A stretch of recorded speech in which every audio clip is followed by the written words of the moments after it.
Hello, Poland.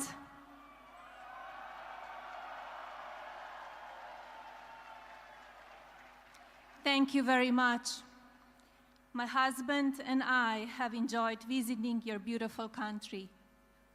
I want to thank President and Mrs. Duda for their warm welcome and their generous hospitality.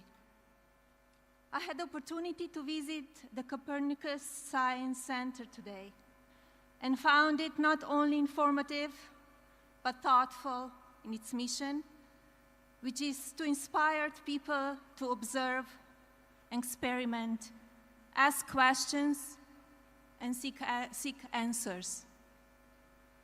I can think of no better purpose for such a wonderful science center. Thank you to all who were involved in giving us the tour, especially the children who made it such a wonderful experience. As many of you know, a main focus of my husband's presidency is safety and security of the American people. I think as all of us can agree, people should be able to live their lives without fear, no matter what country they live in. That is my wish for all of us around the world.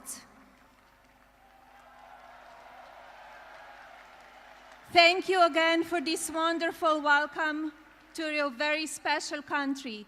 Your kindness and gracious hospitality will not be forgotten. And now it is my honor to introduce to you my husband, the President of the United States, Donald J. Trump.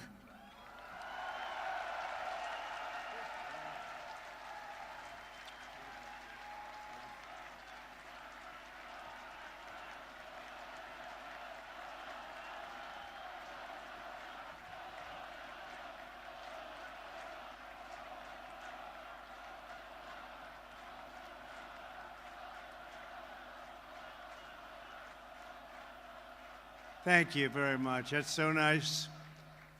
The United States has many great diplomats, but there is truly no better ambassador for our country than our beautiful First Lady, Melania. Thank you, Melania. That was very nice. We've come to your nation to deliver a very important message. America loves Poland, and America loves the Polish people. Thank you. The Poles have not only greatly enriched this region, but Polish Americans have also greatly enriched the United States, and I was truly proud to have their support in the 2016 election. It is a profound honor to stand in this city by this monument to the Warsaw Uprising and to address the Polish nation that so many generations have dreamed of, a Poland that is safe, strong, and free.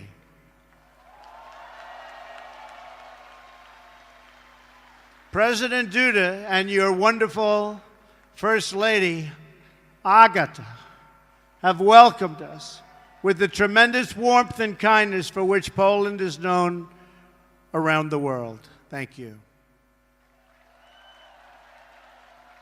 I sincere, and I mean sincerely, thank both of them, and to Prime Minister Shedwo, a very special thanks also. We are pleased that former President Lech Walesa, so famous for leading the Solidarity movement, has joined us today also. Thank you. Thank you. Thank you. On behalf of all Americans, let me also thank the entire Polish people for the generosity you have shown in welcoming our soldiers to your country. These soldiers are not only brave defenders of freedom, but also symbols of America's commitment to your security and your place in a strong and democratic Europe.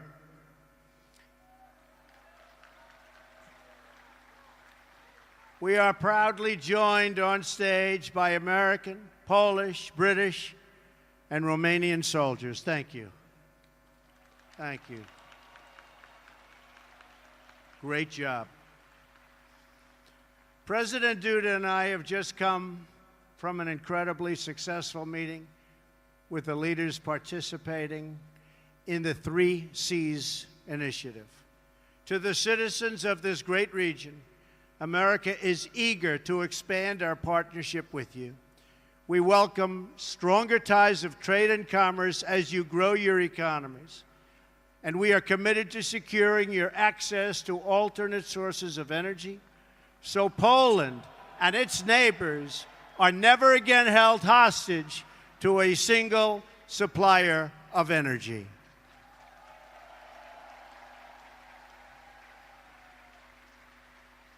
Mr. President, I congratulate you, along with the President of Croatia, on your leadership of this historic 3 Cs initiative. Thank you. This is my first visit to Central Europe as president, and I am thrilled that it could be right here at this magnificent, beautiful piece of land. It is beautiful. Poland is the geographic heart of Europe, but more importantly, in the Polish people, we see the soul of Europe.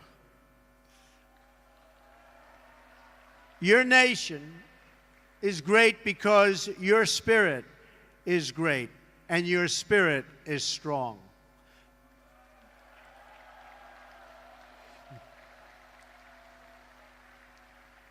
For 2 centuries, Poland suffered constant and brutal attacks. But while Poland could be invaded and occupied, and its borders even erased from the map, it could never be erased from history or from your hearts. In those dark days, you have lost your land, but you never lost your pride.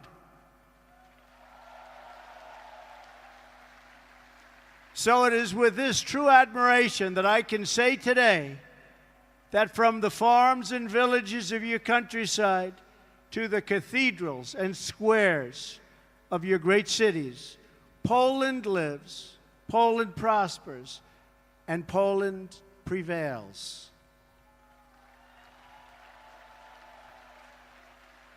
Despite every effort to transform you, oppress you, or destroy you, you endured and overcame. You are the proud nation of Copernicus. Think of that.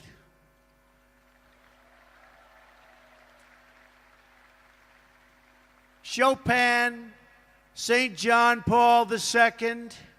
Poland is a land of great heroes.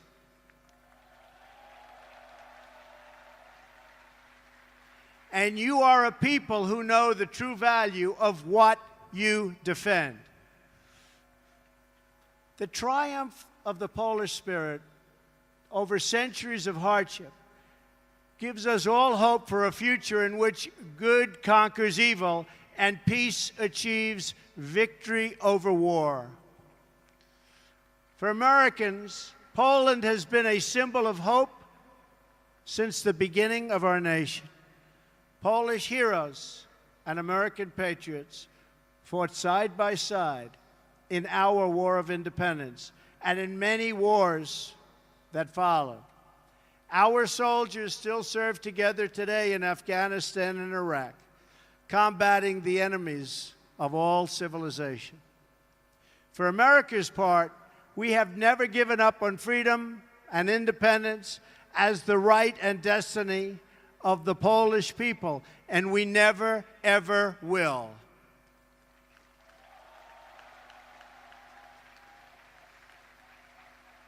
Our two countries share a special bond forged by unique histories and national characters.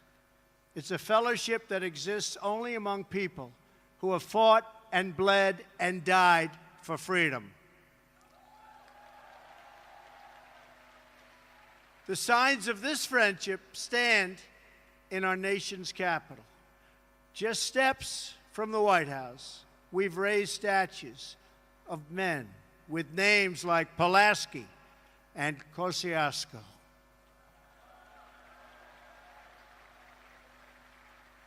The same is true in Warsaw, where street signs carry the name of George Washington and a monument stands to one of the world's greatest heroes, Ronald Reagan.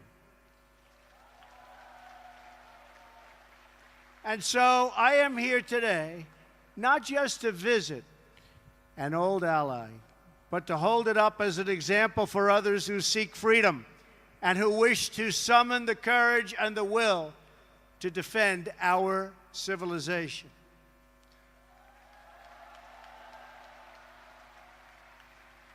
The story of Poland is the story of a people who have never lost hope, who have never been broken, and who have never, ever forgotten who they are.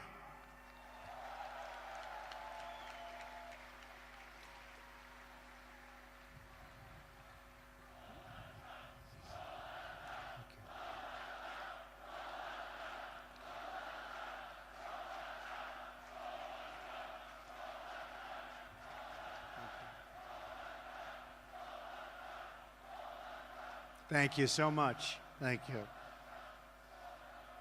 Thank you so much. Such a great honor. This is a nation more than 1,000 years old. Your borders were erased for more than a century and only restored just 1 century ago.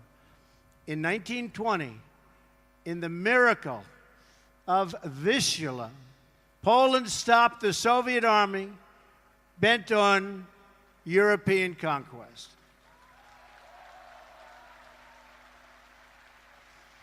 Then, 19 years later, in 1939, you were invaded yet again, this time by Nazi Germany from the west and the Soviet Union from the east.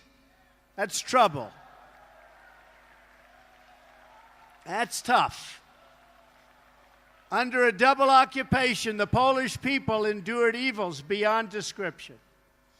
The Katyn Forest Massacre, the occupations, the Holocaust, the Warsaw Ghetto, and the Warsaw Ghetto Uprising, the destruction of this beautiful capital city, and the deaths of nearly 1 in 5 Polish people.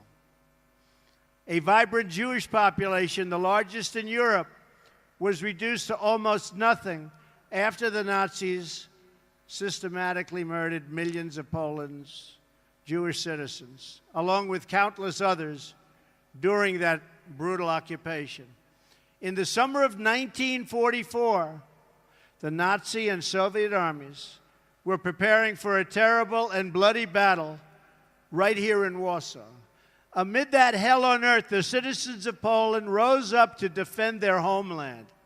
I am deeply honored to be joined on stage today by veterans and heroes of the Warsaw Uprising.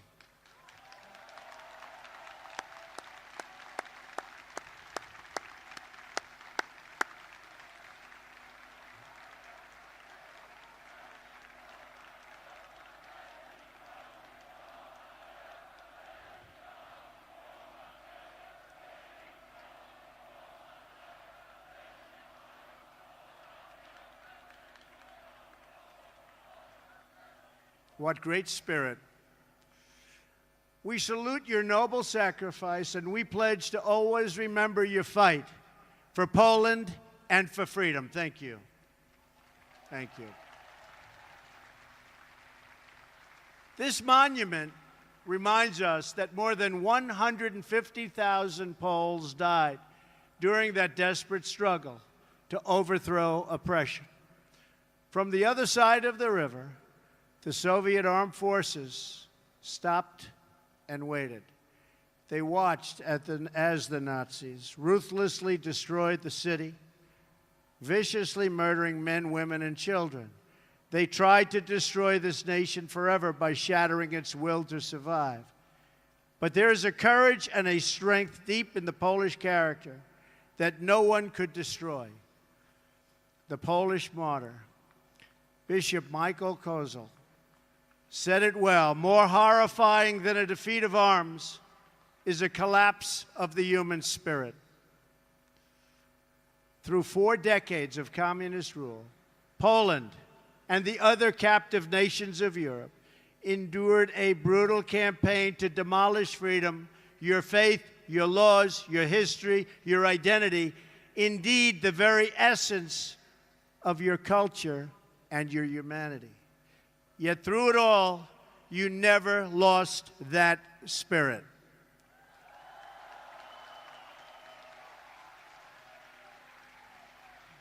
Your oppressors tried to break you, but Poland could not be broken.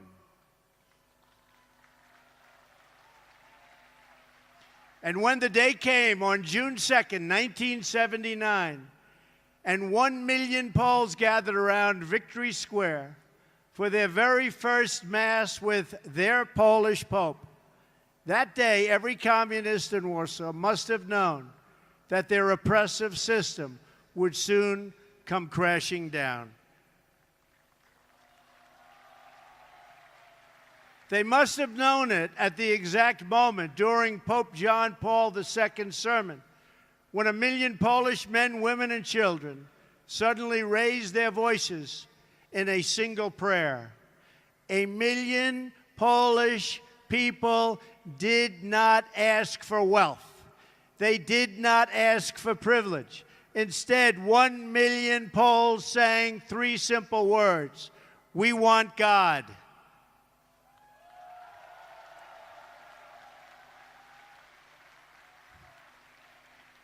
In those words, the Polish people recalled the promise of a better future. They found new courage to face down their oppressors. And they found the words to declare that Poland would be Poland once again. As I stand here today before this incredible crowd, this faithful nation, we can still hear those voices that echo through history. Their message is as true today as ever. The people of Poland, the people of America, and the people of Europe still cry out, "We want God."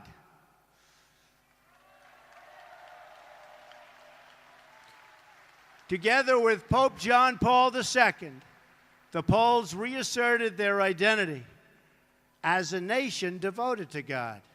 And with that powerful declaration of who you are, you came to understand what to do and how to live. You stood in solidarity against oppression, against a lawless secret police, against a cruel and wicked system that impoverished your cities and your souls. And you won. Poland prevailed. Poland will always prevail.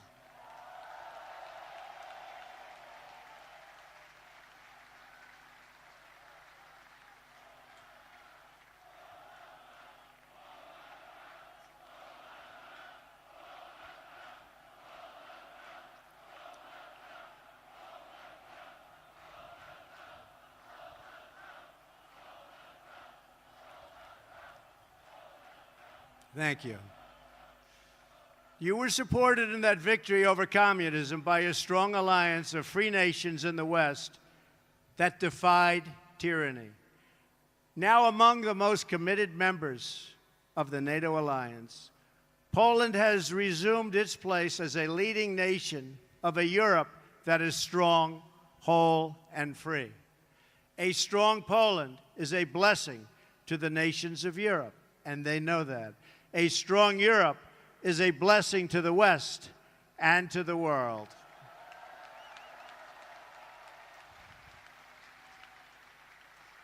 "100 years after the entry of American forces into World War I, The transatlantic bond between the United States and Europe is as strong as ever, and maybe in many ways even stronger. This continent no longer confronts the specter of communism. But today we're in the West, and we have to say there are dire threats to our security and to our way of life. You see what's happening out there. They are threats. We will confront them. We will win. But they are threats.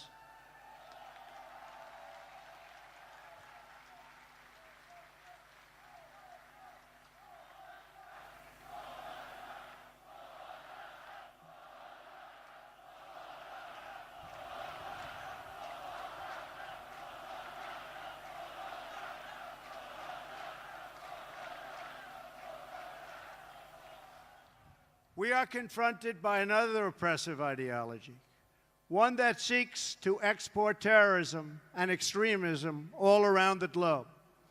America and Europe have suffered one terror attack after another. We're going to get it to stop. During a historic gathering in Saudi Arabia, I called on the leaders of more than 50 Muslim nations to join together to drive out this menace which threatens all of humanity.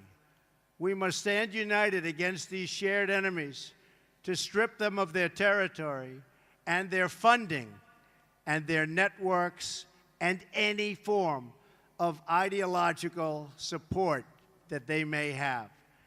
While we will always welcome new citizens who share our values and love our people, our borders will always be closed to terrorism and extremism of any kind.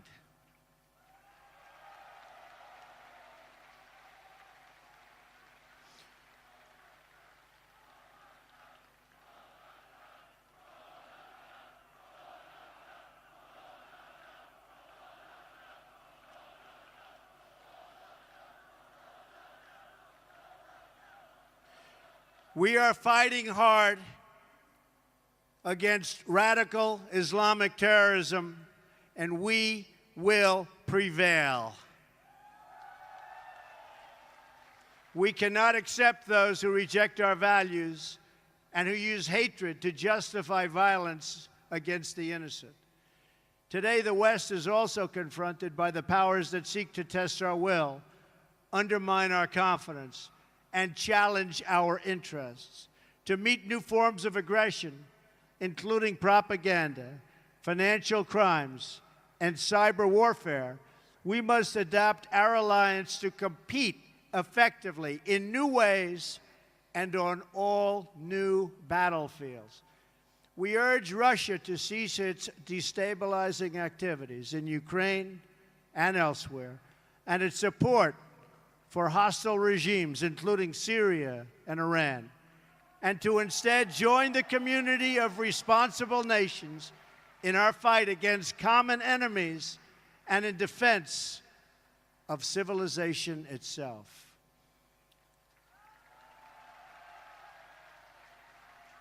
Finally, on both sides of the Atlantic, our citizens are confronted by yet another danger, one firmly within our control. This danger is invisible to some, but familiar to the Poles. The steady creep of government bureaucracy that drains the vitality and wealth of the people.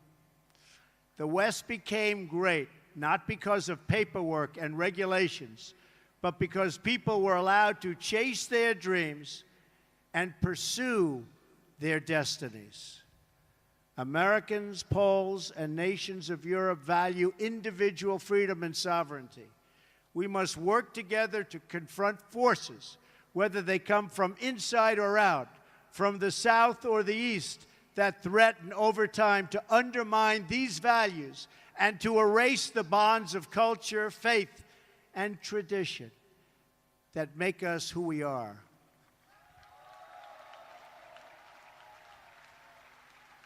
If left unchecked, these forces will undermine our courage, sap our spirit, and weaken our will to defend ourselves and our societies. But just as our adversaries and enemies of the past learned here in Poland, we know that these forces, too, are doomed to fail if we want them to fail. And we do indeed want them to fail. They are doomed not only because our alliance is strong, our countries are resilient, and our power is unmatched. Through all of that, you have to say everything is true. Our adversaries, however, are doomed because we will never forget who we are. And if we don't forget who we are, we just can't be beaten. Americans will never forget. The nations of Europe will never forget. We are the fastest and the greatest community. There is nothing like our community of nations. The world has never known anything like our community of nations. We write symphonies. We pursue innovation. We celebrate our ancient heroes, embrace our timeless traditions and customs, and always seek to explore and discover brand new frontiers. We reward brilliance. We strive for excellence and cherish inspiring works of art that honor God. We treasure the rule of law and protect the right to free speech and free expression. We empower women as pillars of our society and of our success. We put faith and family, not government and bureaucracy, at the center of our lives, and we debate everything. We challenge everything. We seek to know everything so that we can better know ourselves. And above all, we value the dignity of every human life, protect the rights of every person, and share the hope of every soul to live in freedom. That is who we are. Those are the priceless ties that bind us together as nations, as allies, and as a civilization. What we have, what we inherited from our ancestors, and you know this better than anybody, and you see it today with this incredible group of people. What we've inherited from our ancestors has never existed to this extent before. And if we fail to preserve it, it will never, ever exist again. So we cannot fail. This great community of nations has something else in common. In every one of them, it is the people, not the powerful, who have always formed the foundation of freedom and the cornerstone of our defense. The people have been that foundation here in Poland, as they were right here in Warsaw. And they were the foundation from the very, very beginning in America. Our citizens did not win freedom together, did not survive horrors together, did not face down evil together, only to lose our freedom to a lack of pride and confidence in our values. We did not, and we will not. We will never back down.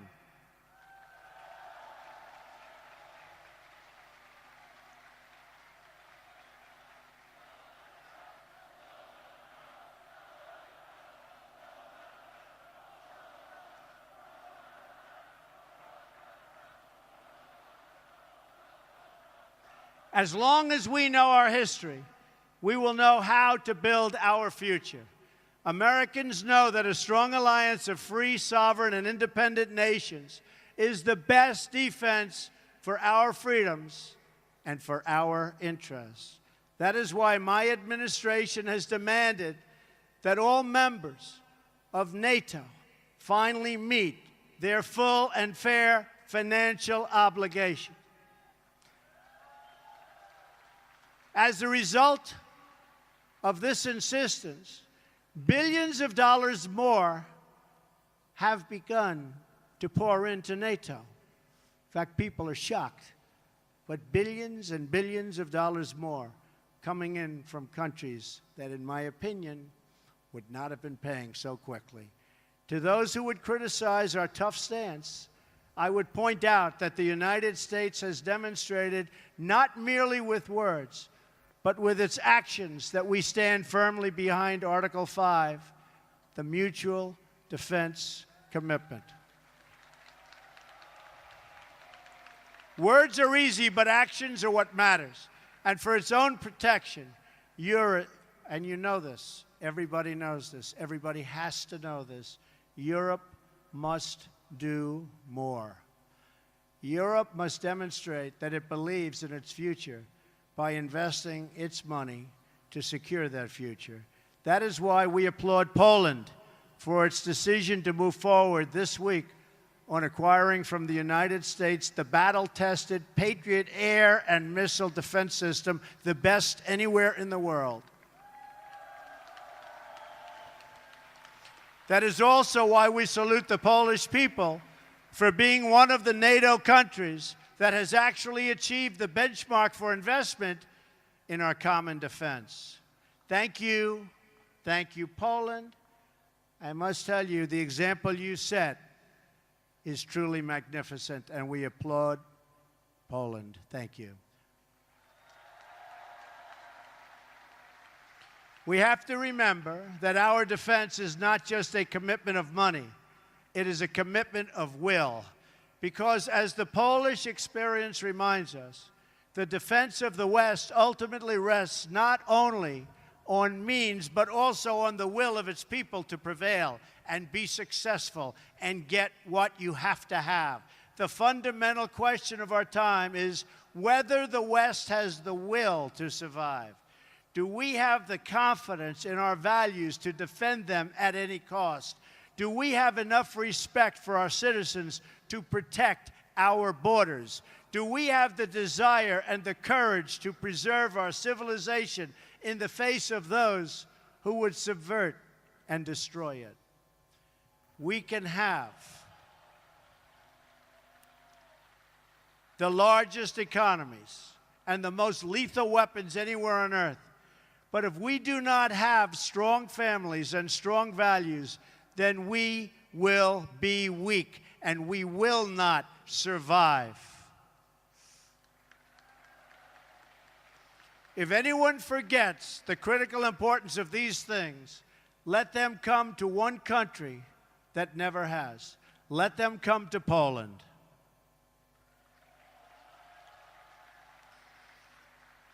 And let them come here to Warsaw and learn the story of the Warsaw Uprising.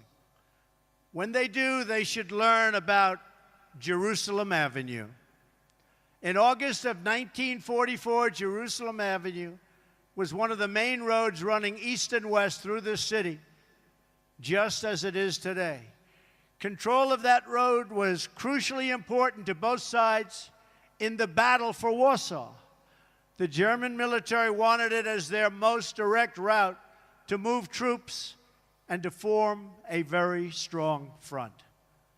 And for the Polish Home Army, the ability to pass north and south across that street was critical to keep the center of the city and the uprising itself from being split apart and destroyed. Every night, the Poles put up sandbags amid machine gun fire, and it was horrendous fire, to protect a narrow passage across Jerusalem Avenue. Every day, the enemy forces knocked them down again and again and again. Then the Poles dug a trench. Finally, they built a barricade. And the brave Polish fighters began to flow across Jerusalem Avenue. That narrow passageway, just a few feet wide, was the fragile link that kept the uprising alive. Between its walls, a constant stream of citizens and freedom fighters made their perilous sprints. They ran across that street. They ran through that street. They ran under that street, all to defend the city. The far side was several yards away, recalled one young Polish woman named Greta. That mortality and that life was so important to her In fact, she said, the mortally dangerous sector of the street was soaked in blood. It was the blood of messengers, liaison girls, and couriers. Nazi snipers shot at anybody who crossed. Anybody who crossed, they were being shot at. Their soldiers burned every building on the street, and they used the Poles as human shields for their tanks in their effort to capture Jerusalem Avenue. The enemy never ceased its relentless assault on that small outpost of civilization. And the Poles never ceased its defense. The Jerusalem Avenue passage required constant protection, repair, and reinforcement. But the will of its defenders did not waver, even in the face of death. And to the last days of the uprising, the fragile crossing never, ever failed. It was never, ever forgotten. It was kept open by the Polish people. The memories of those who perished in the Warsaw Uprising cry out across the decades, and few are clearer than the memories of those who died to build and defend the Jerusalem Avenue crossing. Those heroes remind us that the West was saved with the blood of patriots, that each generation must rise up and play their part in its defense.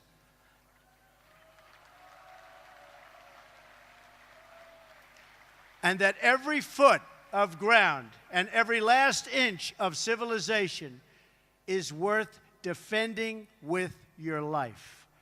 Our own fight for the West does not begin on the battlefield. It begins with our minds, our wills, and our souls.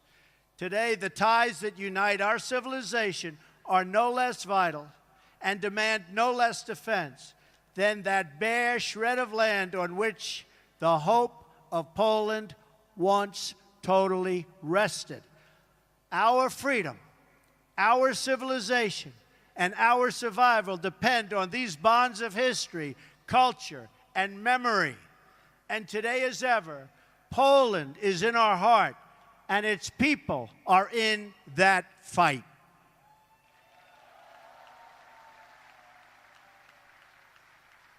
Just as Poland could not be broken, I declare today for the world to hear that the West will never, ever be broken. Our values will prevail, our people will thrive, and our civilization will triumph.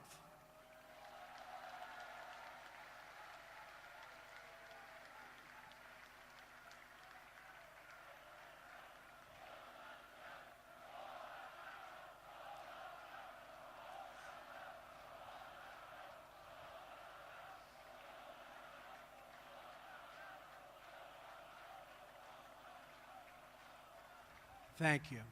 So together, let us all fight like the Poles, for family, for freedom, for country, and for God. Thank you. God bless you. God bless the Polish people. God bless our allies. And God bless the United States of America. Thank you. God bless you. Thank you very much.